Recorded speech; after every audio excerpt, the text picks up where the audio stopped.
네, 반갑습니다. 차우성도 인사하겠습니다. 한 주간 평안하셨습니까? 자, 오늘은 길 시리즈 마지막을 하고 마치려고 하는데 간결하게 했으면 좋겠습니다.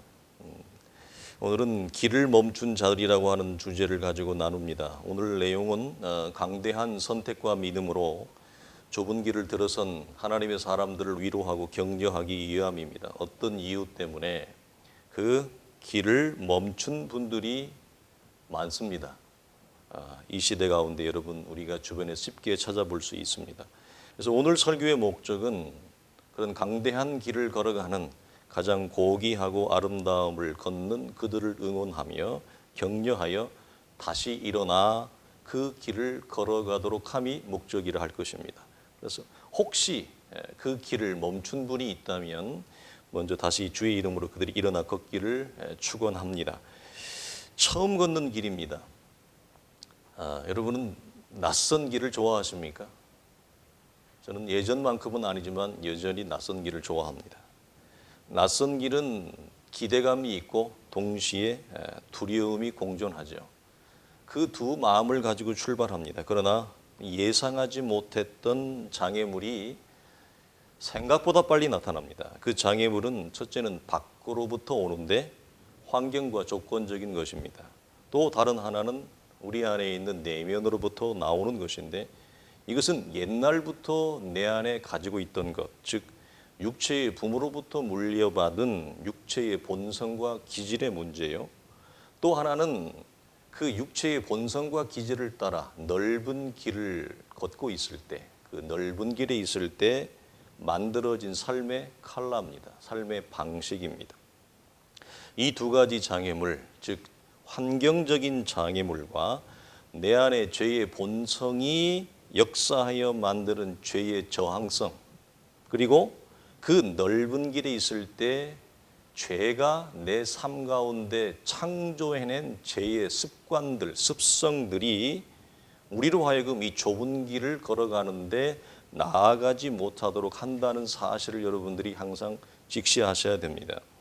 그런데 악랄하게도 매우 밉상입니다. 이 두 가지 요소가 하나가 됩니다. 그래서 우리의 길 앞에 턱하니 이 녀석이 세력을 가지고 서게 되어지면 넓은 길에서는 한 번도 경험하지 못했던 거대한 세력과 장벽을 마주하게 됩니다. 근데 우리는 상당히 당황스럽죠. 이런 걸 경험한 적이 없거든요. 이런 마음이 듭니다. 괜히 왔다. 이럴 줄 알았으면 오지 말 것을 내가 잘못 선택했는가? 포기하고 싶다. 하나님의 뜻을 오해했는가? 혼란스럽다. 내 안에 다양한 내면적인 찌꺼기들이 올라오는 것을 경험합니다. 그럴지라도 성령의 위로가 있고 말씀의 역사가 있어서 그 좁은 길을 걷는 성도는 다시 일어납니다. 그리고 또 걷습니다. 감사한 노릇이죠. 그러나 또다시 위기가 찾아옵니다. 한 번의 위기로 그치지 않습니다. 그래서 넘어집니다. 그래서 탈진합니다. 알아주는 사람도 없습니다. 내가 넘어졌는데, 내가 탈진했는데, 외로운데 누가 나를 찾아와서 위로해 주는 사람도 없습니다. 아무도 나를 알아주는 사람, 찾아와 주는 사람도 없다는 겁니다. 이럴 때는 어떻게 해야 됩니까? 좁은 길을 걷는 성도들의 영적인 고민입니다. 우리 지난주 모세의 걸음에서 두 가지 단서를 살짝 찾아봤어요. 첫째는 뭡니까? 그리스도입니다. 그리스도의 고난. 그가 최초로 이 좁은 길을 낸 로드메이커입니다. 이 좁은 길을 만든 창조자요. 동시에 그는 그 길을 당신이 먼저 걸어간 최초의 개척자였습니다. 둘째는 하나님의 백성 지체들과 함께함입니다. 그 하나님의 백성 지체들 간에는 먼저 우리에게 믿음의 본을 보였던 믿음의 좁은 길을 걸어갔던 믿음의 선진들이 있고 또 우리와 지금 함께하고 있는 교회 공동체 믿음의 지체들, 현재적인 지체들이 있습니다. 자, 이 말씀을 히브리서 12장의 장면으로 옮겨보면 이렇게 말씀합니다. 이러므로 우리에게 구름같이 들러싼 허다한 증인들이 있으니 모든 무거운 것과 얽매이기 쉬운 죄를 벗어버리고 인내로서 우리 앞에 당한 경주를 하며 믿음의 주여 또 온전하게 하신 이인 예수를 바라보자. 이 장면으로 성경 우리를 안내를 합니다. 히브리서 저자는 좁은 길에 들어왔으나 앞으로 나아가지 못하거나 뒷걸음질하는 성도들에게 제시하는 영적 처방은 두 가지입니다. 첫째는 혼자가 아니다. 우리는 구름같이 둘러싼 허다한 증인들 가운데 있다라는 사실을 여러분이 영적으로 직시하시고 자각하십시오. 이걸 여러분 영적으로 직시할 수 있다면 여러분은 상당한 영적인 내용과 수준에 여러분 있는 것입니다. 둘째는 믿음의 주여 온전하게 하신 예수를 바라보라. 단순히 주를 바라보라는 얘기가 아니라 이 말은 믿음의 주라고 하는 말은 믿음의 창조자요 온전하게 하시는 이라고 하는 것은 믿음의 완성자라는 얘기입니다. 그래서 우리의 믿음의 시작과 완성을 가지고 계신 예수 그리스도의 믿음을 바라보라는 얘기입니다. 단순히 예수를 바라보라는 얘기가 아니죠. 자, 믿음의 위기가 찾아왔을 때 여러분 경험하셨나요? 대부분의 성도들은 어떻게 여러분 느끼냐면 혼자라고 느낍니다. 대부분. 그래서 나만 이런 지독한 고독과 쓸쓸함 가운데 처해 있다고 여기죠. 그러나 오늘 성경은 뭐라고 말씀하냐면 아니다 이렇게 얘기합니다. 아니다. 왕상 19장 10절을 보면 그렇게 위대했던 하나님의 사자 엘리야도 이렇게 말합니다. 뭐라고 얘기하죠? 오직 나만 남았거늘. 우리와 같은 범인이 아니라 위대하게 쓰임받았던 하나님의 사람 그 엘리야도 오직 나만 남았다. 이 모든 좁은 길을 걸어가는 사람들이 경험하는 영적인 현상입니다. 여러분 물어보겠습니다. 엘리야의 상태는 고독입니까? 고립입니까? 잘 판단하십시오. 고립입니다. 좁은 길을 걸을 때 외로움을 느끼는 것은 아주 여러분 자연스러운 생리입니다. 도리어 외로움을 경험하지 않는다는 것이 여러분 이상한 것입니다. 그 반대인 것이죠. 그러나 여러분 외로움과 고립은 전혀 다릅니다. 바람은 비를 부르듯이 외로움은 하나님의 은혜를 부릅니다. 여러분 반드시 경험해 보십시오. 외로움은 쓸쓸함은 하나님의 은혜를 부르게 되어져 있습니다. 그러나 고립은 자기 자아를 흠모하게 합니다. 그것도 삐뚤어진 자아를 바라보게 하는 것입니다. 여러분 그러면 고립에 빠지는 이유가 무엇일까? 혹시 경험해 보셨나요? 이 길을 걸어간 저보다 먼저 이 길을 걸어간 많은 믿음의 선배들을 바라보았습니다. 가깝게나 멀게나 또 제 자신을 바라보기도 합니다. 제가 걸어왔던 제 과거의 걸음을 걸어보기도 합니다. 결론은 이겁니다. 고립에 빠지는 이유는 좁은 길에서 자기 의로움과 자기 오름에 빠지기 때문에 그렇습니다. 여러분 엘리야가 타락한 북이스라엘에서 오직 나만 남았거늘 이 말을 내뱉습니다. 이 말의 뉘앙스가 뭡니까? 여호와여 아무도 없습니다. 오직 나만 끝까지 바알에게 무릎 꿇지 않고 싸우고 있는 나의 모습을 나의 걸음을 하나님 알지 않습니까? 보이지 않습니까? 아무도 없습니다. 무슨 말입니까? 오직 나만 이 의로운 싸움을 합니다. 하나님 오직 나만 이 처절한 오름의 싸움을 합니다. 이렇게 외쳐댑니다. 그러자 여호와가 엘리야에게 나타나 이르게 말합니다. 그래 엘리야야 너 애쓰는 거 안다. 너 힘들게 걸어온 거 안다. 그러나 정말 너만 싸우고 있다고 생각하느냐? 엘리야는 답변을 못합니다. 왜? 자기 오름과 의로움에 함몰되어지고 빠져 자기만 남았다고 여겼거든요. 그러자 뭐라고 말씀하죠? 내가 바알에게 무릎 꿇지 아니한 자 7천을 남기리라 그랬습니다. 이것이 여러분 우리가 갖는 좁은 길에서 많은 성도들이 경험할 수 있는 자칫 잘못하면 이 덫에 빠집니다. 고립의 덫에 빠지지 마십시오. 고립은 침체를 부릅니다. 그러나 외로움은 은혜를 부른다고 하는 사실을 여러분이 반드시 기억하십시오. 그러므로 위기가 찾아올 때 여러분 우리가 어떻게 해야 됩니까? 믿음의 선진들의 말씀대로 모이기를 힘써야 되고 성도의 충만한 교제를 하십시오. 악인과는 교제하지 마십시오. 시편 39편 2절에 있는 말씀에 악인 앞에서는 너의 입을 다물라 그랬습니다. 다윗이. 나는 오직 의로운 자와 나는 말을 한다. 여러분 오늘 본문이 보이는 직접적인 처방은 혼자라고 느낄 때 수없이 많은 믿음의 선진들이 나를 둘러싸고 있으며 나는 그 가운데 서 있다라고 하는 사실을 영적으로 직시하시고 그 사실을 묵상하기를 바랍니다. 믿음의 선진들은 이들은 육체적으로는 다 죽었습니다. 그러나 그들은 여전히 살아서 동일한 믿음의 길을 걷고 있는 우리에게 여러분 지금 말하고 있다고 하는 사실입니다. 그들의 육체는 지나갔으나 그들이 걸어갔던 믿음의 삶과 길은 여전히 아직도 살아서 나에게 말하고 있다. 자, 이 사실을 히브리서 11장은 여러분 이렇게 얘기해요.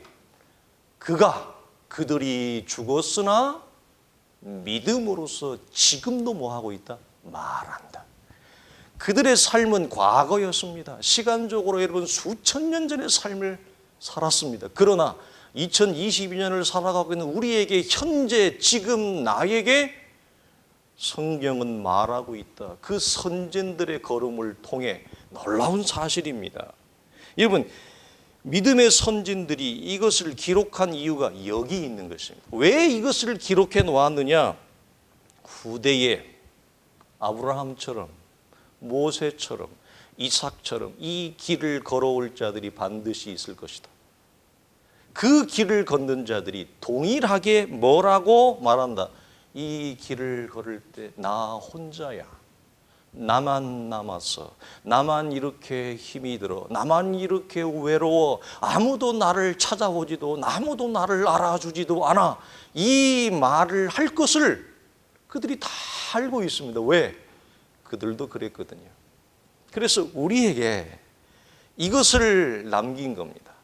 우리가 이 길을 걸을 때 지치지 말라고. 우리가 이 의로운 길, 생명의 길을 걸을 때 외로움은 좋으나 고립에 빠지지 말라고 우리에게 이것을 남겨놓은 것이죠. 여러분 기록된 계시의 말씀 안에서 아브라함이 지금도 말하는 소리를 여러분 들으십니까?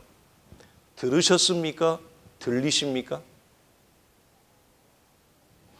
약속의 말씀을 쫓아 좁은 길을 걸어왔으나 아무것도 보이지 않습니다. 여러분 우리는 빨리 보인 것입니다. 어제 우리 강 목사님과 그런 얘기 나누었습니다. 개척을 하면 10년 동안 적어도 아무것도 안 보입니다. 개척을 한 수없이 많은 믿음의 동역자들이 있습니다. 그들의 모든 공통적인 대화를 나눠보면 10년 동안 나는 무엇을 해야 될지 어떻게 해야 될지 아무것도 모르겠더라. 아무것도 보이지 않더라. 아무것도 잡힌 것이 없더라. 그 와중에 그들은 처절한 몸부림을 칩니다. 함께 데리고 온 조카 롯이 집안의 어른인 아브라함한테 이럴지는 몰랐습니다. 땅의 문제 때문에 살아남기 위해 어쩔 수 없이 아내를 바로에게 저항 한번 못하고 보낼지는 더더욱 생각도 못했습니다. 지금도 그 생각만 하면 자다가도 소스라치게 놀라서 잠이 깹니다. 내 자신이 이렇게 연약하고 비열한지, 내 자신이 이렇게 부패하고 추악한지 넓은 길에서는 전혀 알지 못했습니다. 약속만 있습니다. 그러면 실상이 보여야 될 거 아닙니까? 실상이 보이지 않습니다. 은혜는 있었습니다. 그런데 실체가 주어지지 않습니다. 자, 실체와 실상이 없는 약속과 은혜가 현실에서 무슨 소용이 있습니까? 아브라함이 이렇게 소리쳤습니다. 그래서 나는 의심할 수밖에 없었다는 것입니다. 그래서 의심했습니다. 그래서 길을 멈추고 싶었고, 아니, 아브라함은 길을 멈추었습니다. 이삭이라는 약속의 실체가 그들의 삶 가운데 성취되어지기 1년 전까지도 그들은 의심했습니다. 아브라함과 사라는 동시에 하나님의 약속의 말씀 앞에 웃었습니다. 코웃음을 쳤습니다. 그래서 이렇게 말을 내뱉었죠. 하나님이여, 이스마엘이나 잘 살기를 바랍니다. 자, 이 코웃음을 친 지 1년 후에 그 약속의 실체가 그들의 삶 가운데 놀랍게 성취가 되어지고 펼쳐질 걸 그들이 여러분 내다보았을까요? 안타깝게도 그들은 그 1년 전까지도 하나님의 약속의 실체 앞에 코웃음을 쳤다. 자, 물어보겠습니다. 이게 아브라함의 삶인가요? 우리의 삶인가요? 성경은 아브라함의 얘기를 통해 우리에게 무엇을 말하고 있습니까? 이건 아브라함의 이야기가 아니라 우리의 이야기요, 나의 삶인 거죠. 그러므로 여러분, 아브라함은 길을 멈춘 자들에게 지금도 말합니다. 사랑하는 믿음의 후배들아, 나도 그랬다.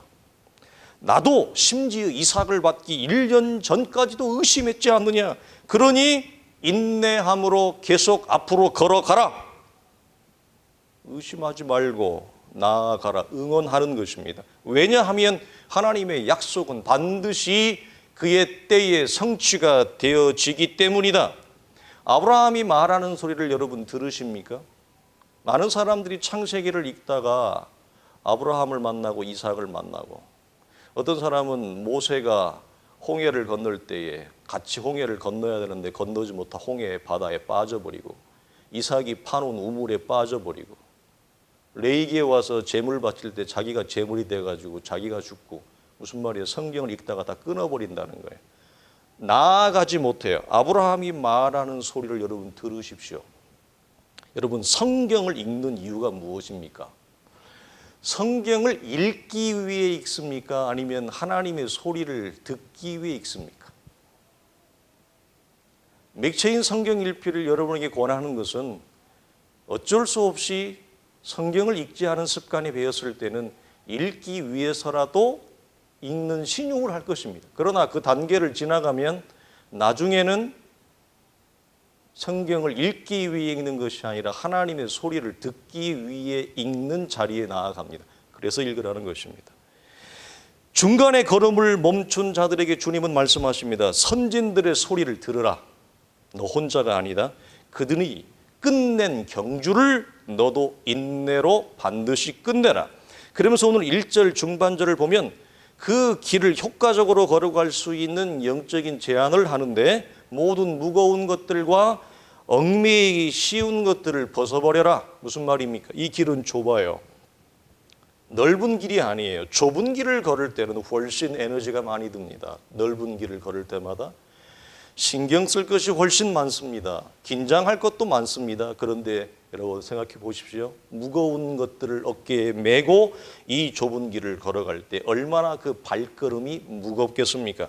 앞으로 걸어가지 못하도록 하는 당신의 발걸음, 당신의 발걸음을 뒤처지게 하는 그 무엇이 무엇이냐는 것입니다. 그것을 바라보고 무겁게 하는 것, 지치게 하는 것, 올가매게 하는 것, 힘들게 하는 것들을 뒤에다 던져버려라. 그것이 내 발걸음을 가볍게 하는 것이다. 좁은 길을 걸어갈 때 주는 영적인 팁입니다. 그러므로 인내를 가지고 오늘 직면한 장애물을 돌파하라. 극복하라. 모든 믿음의 선진들의 걸음에는 수없이 많은 장애물들이 그들 앞에 있었습니다. 어떤 이들은 그 장애물을 뛰어넘는 자가 있습니다. 돌파하는 자가 있습니다. 극복하는 자가 있습니다. 그렇다고 그들이 넘어지지 않은 것이 아닙니다. 넘어졌습니다. 그러나 다시 일어나 기어이 그 장애물을 넘어서서 앞으로 나아가는 것, 이게 믿음입니다. 실패가 없는 게, 넘어짐이 없는 게 믿음이 아니라, 믿음은 실패와 좌절과 시련과 아픔과 넘어짐 속에서도 예수 그리스도를 신뢰하는 그 믿음을 바라보며 오늘 다시 일어나는 것, 그래서 그 장애물을 기어이 넘어가는 것, 이게 믿음이죠. 이게 성도의 여러분 능력이고 권세인 것입니다. 사랑하는 성도들이, 우리의 소명은 넘어지는 겁니까? 이 길을 완주하는 것입니까? 우리의 소명은 여러분 실패입니까? 아니면 이 길을 마치는 것입니까? 이 말은 여러분 우리가 넘어질 수 있다는 얘기입니다. 반드시 넘어집니다. 이 말은 우리가 여러분 실패할 수 있다는 얘기입니다. 아니, 반드시 실패합니다. 이것이 믿음의 선진들을 기록한 이유 중에 하나입니다. 왜 성경이 그들이 보이기 치욕적인, 치명적인 약점과 실패와 시련의 아픔들을 왜 남겨놓았겠습니까? 그들이 다 그와 같이, 나와 같이 넘어지고 실패하고 좌절하고 원망하고 불평하였다. 이것을 우리에게 동일하게 보이기 위함 아닙니까? 여러분, 넘어졌습니다. 그래서 어쨌단 말입니까? 넘어진 게 창피하십니까? 그래서 어쨌단 말입니까? 중요한 것은 실패와 넘어짐이 아닙니다. 다시 일어나는 것입니다. 다시 일어나 내가 지금 앞으로 걸어가고 있습니다. 나아가고 있습니다. 그러면 된 것입니다. 과거의 넘어짐과 실패에 여러분 연연하지 마십시오. 과거의 실패와 넘어짐을 교훈으로 삼는 것과 과거의 실패와 넘어짐에 집착하는 것은, 연연하는 것은 전혀 다른 것입니다. 왜 연연할까? 성공하고 싶었기 때문에 그렇습니다. 다른 사람들 앞에 멋지게 나의 모습을 보여주고 싶었는데, 내가 맞다고, 내가 옳다고 보여주고 싶었는데 내가 그만 넘어져서 그것을 보이지 못했다라고 하는 자책이 큽니다. 그러므로 여러분, 교훈을 삼는 것은 우리를 앞으로 나아가게 하지만 그 사실에 연연하며 자책을 하게 되어지면 우리는 도리어 우리의 걸음을 멈추게 한다라고 하는 사실을 여러분이 기억하기를 축원합니다. 여러분, 오늘 성경이 우리에게 보이는 여러분 또 다른 모습을 하나 보기를 원하는데요. 우리가 잘 아는 대로 다윗이 얼마나 큰 죄로 넘어졌습니까? 사랑하는 성도들이요, 하나님이 다윗을 넘어진 자로 보십니까? 아니면 완주한 자로 보십니까?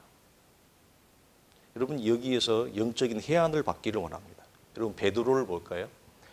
베드로가 얼마나 큰 실망과 상처를 주님에게 안겨주었습니까? 물어봅시다. 주님이 베드로를 찾아왔습니다. 주님은 베드로를 배반자로 여기십니까? 아니면 그 길을 끝낸 완주자로 여깁니까? 성경은 구약이나 신약이나 그 어디에서도 이들을 실패자나, 이들을 하나님을 배반한 자나, 아니면 이들이 엄청난 죄를 범한 자로 기록하지 않고, 신약 성경은 이들을 모두를 믿음의 길을 완주한 자로, 믿음의 길을 마친 자로 성경은 여러분 기록하고 있다는 거예요. 그럼 여러분에게 물어봅시다. 여러분에게 베드로는 배반자입니까? 아니면 경주를 마친 자입니까? 여러분에게 다윗은 엄청난 이 성적인 범죄를 범한 자로 여러분 남아 있습니까? 아니면 하나님이 그게 맡긴 삶의 모든 소임을 마친 자로 여러분은 기억하십니까? 여러분, 이것이 주는 놀라운 사실은 무엇인지 아십니까? 얼마나 우리에게 영적인 자유함을 주는지. 무엇? 많은 성도들이 자신의 넘어짐 앞에, 자신의 실패 앞에 자괴감 속에 빠지는 사람들이 많습니다. 여러분, 절대로 자신의 실패와 넘어짐 가운데 빠지지 마십시오. 하나님은 그 자리에 있기를 원하지 않습니다. 엘리야에게 찾아와서 2번이나 그 본문을 보면 말하는 내용이 있습니다. 뭐라고 말씀하느냐? 엘리야야, 지금 네가 무엇을 하고 있느냐? 엘리야야, 지금 내가 어디에 있느냐? 이 말을 엘리야에게 반복해서 묻습니다. 이 말이 무슨 말입니까? 하나님은 엘리야가 침체의 자리, 고립의 자리, 넘어짐의 자리, 실패의 자리에 있는 것을 하나님은 원하지 않는다는 겁니다. 하나님은 그것을 직시하지 않습니다. 우리의 넘어짐과 실패를. 그러나 우리가 내 넘어짐과 실패를 지나치게 묵상하는 것입니다. 그래서 우리로 하여금 앞으로 나아가지 못하도록 한다는 거죠. 여러분, 성경은 우리의 넘어짐과 실패에 주목하지 않습니다. 성경은 에베소서에 뭐라고 얘기합니까? 우리를 하나님의 나라의 보호자 우편에 이미 앉은 자로 여깁니다. 그리스도 예수 안에서 영광스러운 승리의 자리에 서 있는 자로 여기지, 내가 오늘 넘어진 실패와 부끄러움에 성경은 관심을 두지 않는다는 거예요. 여러분, 참다운 자유함을 가지십시오. 여기서 여러분 풀어나시기를 바랍니다. 여기서 일어나기를 바랍니다. 그것에 우리가 연연하지 말라. 여러분, 시간 순서적으로 우리는 이분들이 너무 오래된 사람이죠. 그래서 피부적으로 여러분 다가오지 않는 분들이 혹시 있을지 모르겠습니다. 그러면 여러분 이렇게 생각하면 어떨까요? 여러분, 나에게 성경 이야기를 들려주었던 혹시 할아버지 할머니가 여러분 가운데 계신가요? 복된 것입니다. 가깝게는 여러분의 부모님이 어릴 때 여러분에게 하나님의 말씀을 얘기해 주셨던가요? 혹 그분들 가운데 믿음의 선진들의 자리에 올라간 분이 혹시 계십니까? 여러분, 어린 시절 요셉의 이야기, 다윗과 골리앗의 이야기를 들려주시던 주일학교 선생님이 여러분 앞에 계셨던가요? 그들이 지금 어디 계십니까? 여러분, 그들이 혹 주의 나라에 먼저 들어간 분이 계신가요? 여러분, 그들 모두는 히브리서 11장 믿음의 선진들의 자리에 들어가 있습니다. 여러분, 아브라함만 나를 응원하는 것이 아닙니다. 모세만 나를 응원하는 것이 아닙니다. 여러분의 당대에 여러분에게 말씀을 가르쳐 주었던 그들 가운데 어떤 이들은 먼저 부름을 받아 그 자리에 들어간 자들은 동일하게 아브라함처럼 모세처럼 여러분 자신의 걸음을 응원하고 있다고 하는 사실을 여러분 기억하시고 그 소리를 여러분 묵상하기를 바랍니다. 저는 여러분 목회자가 되기까지 잊을 수 없는 성도들이 있습니다. 그 고귀한 성도들 가운데 어떤 분들은 이미 믿음의 전당에 들어간 분들이 계십니다. 저는 종종 그들이 베푼 사랑과 그들과 나누었던 격려의 소리를 기억합니다. 그리고 그 소리를, 그 내용을 추억하며 묵상합니다. 실제로 그럽니다. 그리고 이 길의 끝에서 주님과 함께 서 있을, 그리고 그 옆에 눈부시도록 영광스러운 그 믿음의 선배들을 다시 만나기를 고대합니다. 여러분은 여러분의 삶 가운데 나중에 이 길의 끝에서 그날에 이를 때에 주님과 함께 다시 만나기를 소망하는 믿음의 선진들이 있습니까? 믿음의 선배가 있습니까? 믿음의 지체가 있습니까? 있다면 여러분 행복한 것입니다. 있다면 여러분 참으로 축복을 받은 것입니다. 그리고 우리의 자녀들에게 그 길을 소개하시고 그 길의 끝에서 사랑하는 주님과 함께 영광스러운 회포를, 영광스러운 만남을 경험할 수 있기를 주님의 이름으로 간절히 축원합니다. 기도하겠습니다. 하나님 아버지, 감사합니다. 이 아침에 사랑하는 주의 교회와 성도들의 걸음을 여기까지 인도하신 하나님의 걸음과 인도함 앞에 감사함을 드립니다. 거룩하신 아버지 하나님, 우리가 이 길을 하나님의 은혜의 시작으로, 하나님의 구원의 시작으로, 하나님의 거룩한 생명의 시작으로 이 길을 걸어왔습니다. 그러나 하나님, 우리가 전혀 예상하지 못했던 수없이 많은 장벽과 함정들이, 또 유혹과 시험들이 우리 앞에 있어 우리가 수없이 많이 넘어지고 좌절하고 하나님 앞에 우리가 고배를 맞았습니다. 그러나 그럴지라도 우리는 또다시 하나님 일어나기를 원합니다. 하나님, 이 길의 끝에서 주님을 만나며 이 길의 끝에서 나를 응원하고 나에게 사랑과 은혜를 베풀었던 믿음의 선진들을 다시 만나기를 소망합니다. 거룩하신 아버지 하나님, 이 시간 사랑하는 성도들을 위로하시고 사랑하는 성도들의 믿음을 충만케 하시고 그 충만한 가운데 그 날의 영광을 소망하며 사모하며 고대하는 마음으로 우리 안에 말할 수 없는 은혜의 충만함이 일어나게 하사 아버지 하나님, 우리가 넘어짐에도 좌절함에도 기억이 일어나 그 영광스러운 생명의 완주를 다하여 나의 달려갈 길과 주 예수께 받은 사명, 이 복음을 증거하는 일에는 나의 생명을 조금도 귀한 것으로 여기지 아니하노라. 선명한 사도의 말을 묵상하며 기억하며 오늘도 나를 하나님의 나라에서 수고한다, 애를 쓴다, 응원하며 격려하며 위로하며 나의 손을 붙들고 뒤에서 밀며 앞에서 끄는 모든 하나님의 사람들의 소리를 묵상하고 기억하여 영광과 생명에 이르는 모든 성도들 보던 복된 소망의 길이 되게 하옵소서. 우리 주 예수 그리스도의 이름으로 간절히 기도하옵나이다. 아멘.